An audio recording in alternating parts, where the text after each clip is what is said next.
Ako lang ba or kayo rin napapaisip na bakit ang daming bumabalik sa ex? Knowing na toxic na yung relationship tapos babalik pa rin.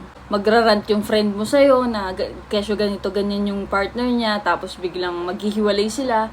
Tapos after a week or less, ayun, magbabalikan na naman. Kasi guys, mas mahirap mag-move on. For me lang ito lang yung napapansin ko. Kesa kumilala ka ng bagong tao, mas madaling pumunta sa ex. Bakit? Kasi familiar.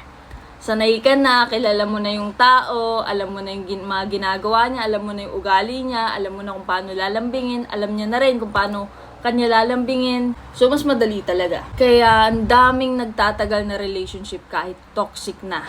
Pero hindi nyo ba naiisip or hindi ba nila naiisip na mas hindi nyo makikilala yung taong para sa inyo talaga kapag hindi nyo nilet go yung maling tao na nandyan sa harapan nyo ngayon. Though sinabi ko before na hindi ako naniniwala sa maling tao.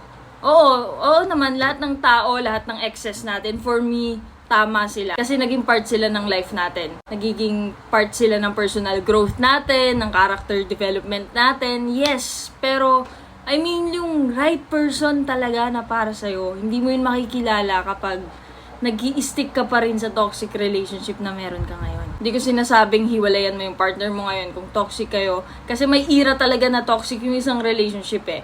Pero kapag cycle na yan, and paulit-ulit na lang yung pinag-aawayan nyo, mahirap na yan. Sa ganyan ka mag-i-stay sa paulit-ulit na cycle. Sa tingin mo, pag naging kayo, kinasal kayo, okay ba yung ganyang cycle? Diba hindi? Itong video na to, gusto ko lang ma-realize nyo na there's much more to life than having a toxic relationship.